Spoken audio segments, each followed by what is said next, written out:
देखिए आज जो हम लोग पढ़ेंगे क्लास 8 का है ना,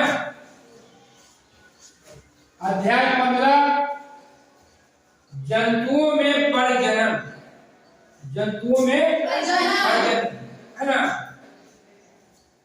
प्रजनन क्या है ना। जंतुओं में कैसे प्रजनन की क्रिया होता है, प्रजनन क्यों जरूरी है ना। प्रजनन मोटा मोटी समझिए कि जन्म लेना ही क्या प्रजनन, जन्म लेना ही प्रजनन है। हम भी जन्म लिए, अपनी माँ से पैदा हुए तब यहाँ है ना। तो इसको हम समझेंगे एक कहानी पहले है ना, एक कहानी से समझेंगे। एक राधा नाम की लड़की, एक राधा नाम की लड़की है, अपने दादी से सवाल करती है ना, अपने दादी से सवाल और जवाब करती। राधा के घर में चू चू चू चू की आवाज आ रही, चू चू की आवाज आई। राधा ने आवाज सुनकर दौड़कर गई है ना, कहाँ, जहां से चूचू की आवाज आई। अब जब राधा वहां गई तो क्या देखती है कि वहां एक जो है मुर्गी बैठी हुई है और वहां कुछ अंडे, क्या है अंडे, कुछ अंडे है ना।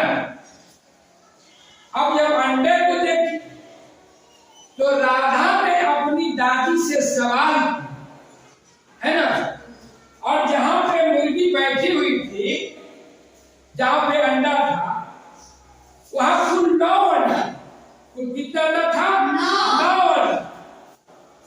9 अंडा में से 5 अंडे से चूजे निकल गए। क्या निकल गए थे, चूजे। उसी का आवाज आ रहा था चूचू, उसी का आवाज आ रहा था चूचू का।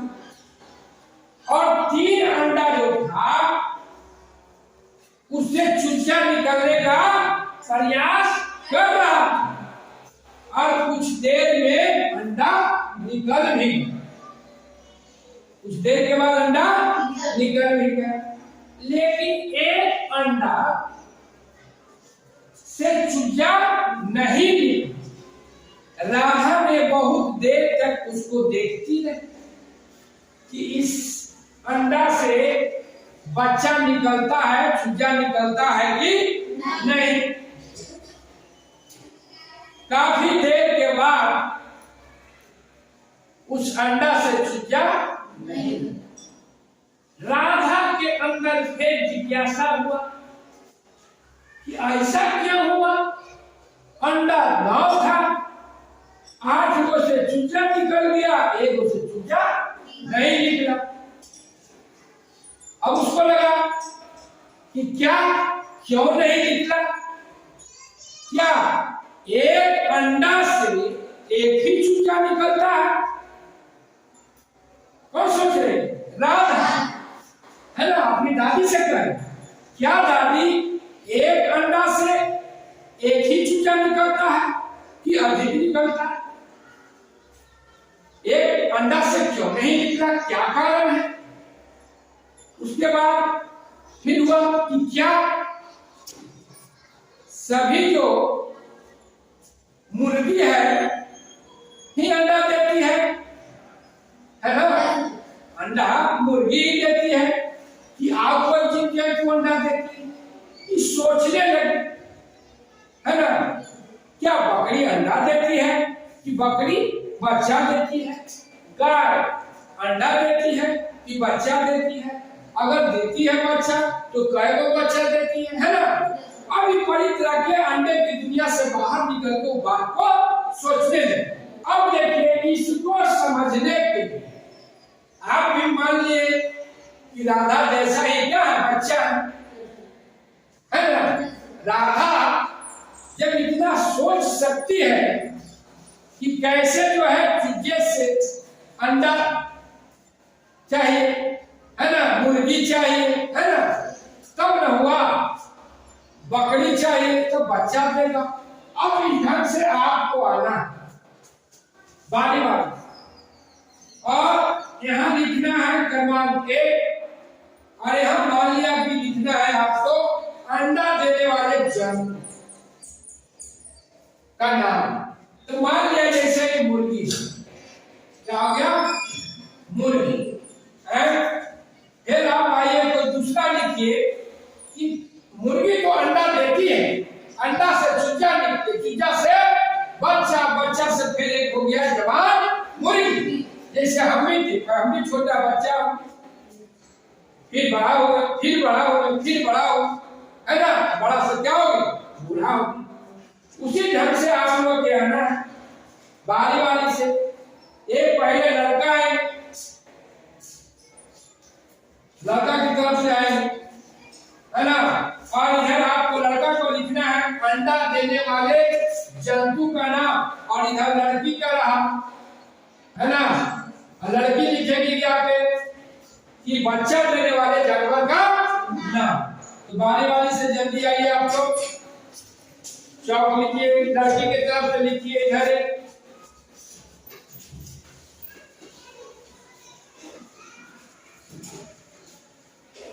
चलिए बैठते जाइए, देखिए सही लिख रहा है कि गलत लिख रहा है।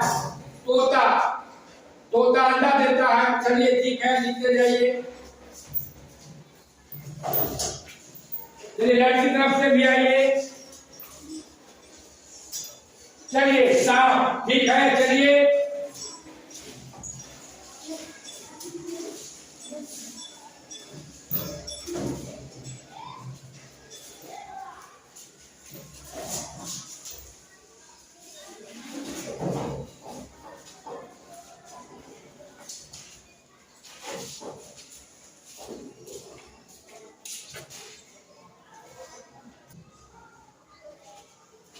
ठीक है। देखिए तो आपने जो क्रियाकलाप एक में लिखे, है ना, कि आपको अंडा देने वाले जंतु का नाम लिखे, मुर्गी, तोता, सांप, कबूतर, बतख, मछली, छिपकली। इधर आपने लिखे बच्चा देने वाले, है ना, बकरी, गाय, कुत्ता, है ना, ठीक है, कुत्ती है, कुत्तियां है, मनुष्य, घोड़ा और बिल्ली। अब इस चीज को हम समझे, है ना। अब फिर हम इस तरह से देख रहे हैं कि गाय जो है बच्चा देती है ना, बकरी बच्चा देती है ना, मनुष्य जो है बच्चा देता, सब इधर बच्चा देने वाला जंतु हो गया, और इधर अब क्रियाकलाप हम दो करेंगे तो आप बेहतर ढंग से समझेंगे कि जैसे, है ना, मुर्गी ने अंडा दिया और उससे जो बच्चा निकलता उसको हम लोग चीजा कहते हैं, चीजा कहते हैं। अब जो है कुत्तियां जो बच्चा देती है उसके बच्चा को हम क्या कहते हैं, है ना। अब इसको हमको लिखना है, क्रियाकलाप दो में समझना, इसको हम बेटा, है ना,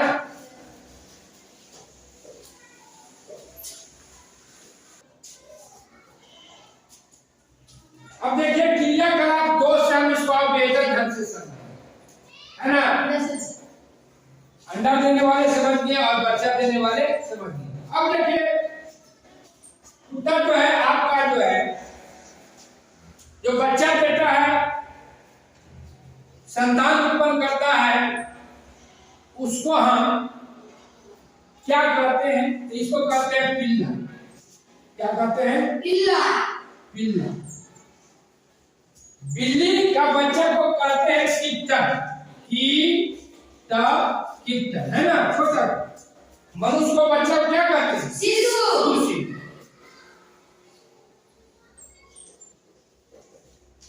गाय के बछड़ा, बछड़ा या बछिया, है ना, बछड़ा या बछिया बछिया। और मुर्गी का क्या कहते थे? चूजिया चूजिया, है ना।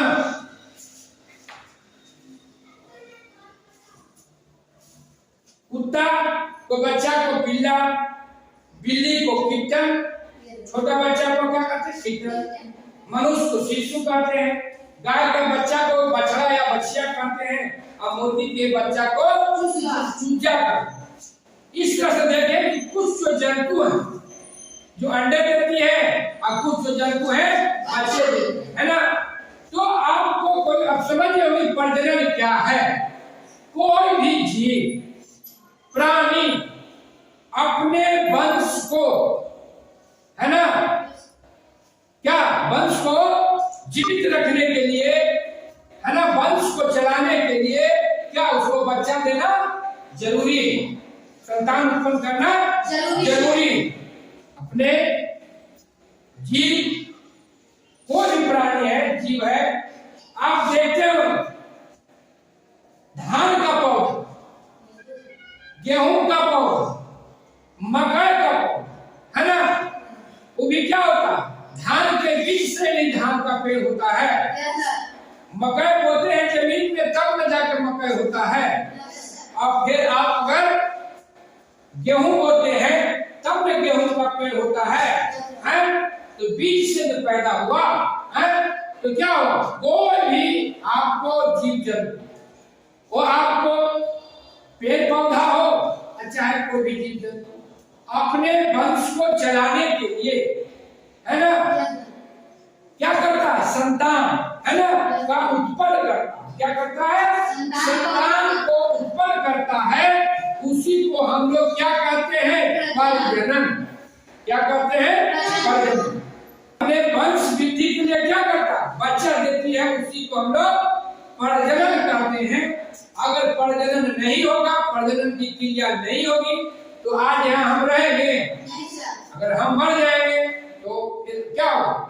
आप हैं, अगर मनुष्य में जन्म की क्रिया नहीं होगा तो आप यहाँ रहिएगा? रहिएगा। अगर वो बीज को नहीं बोया जाएगा तो फिर धान का वंश रहेगा, खत्म हो जाएगा। आदमी का वंश क्या होगा? खत्म हो जाएगा। इसी तरह से क्या जीव जंतु का क्या होगा? वंश खत्म हो जाएगा। इसलिए वंश को वृद्धि करने के लिए, है ना, कोई भी जीव जंतु क्या करता? प्रजनन की क्रिया करता। अब देखिए हम इसको आगे बढ़ते हैं कि प्रजनन की क्रिया होता कैसे। मुर्गी को अंडा दिया तो कैसे दिया? हम बच्चा, मनुष्य बच्चा देता है तो कैसे बच्चा हुआ, है ना। बिल्ली बच्चा दिया, कैसे बच्चा दिया, है? इसके बाद आपको गाय है तो गाय कैसे बच्चा दिया।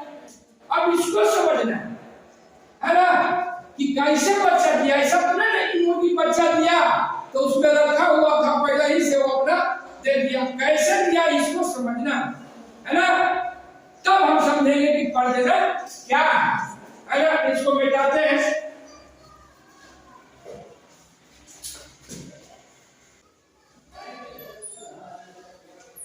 अब देखिए कि जन्म को हम समझ लिए कि क्यों जरूरी है, जन्म कैसे होता है। तो जन्म की जो विधि है, प्रजनन की जो विधि है, दो विधि।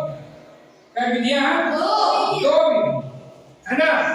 एक है आपको अलैंगिक प्रजनन, अलैंगिक प्रजनन या सेक्सुअल रिप्रोडक्शन, और एक है लैंगिक प्रजनन, है ना, सेक्सुअल रिप्रोडक्शन।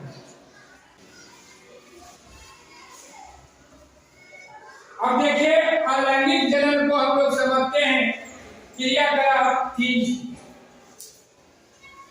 कि सेक्सुअल रिप्रोडक्शन जो है कैसे होता है।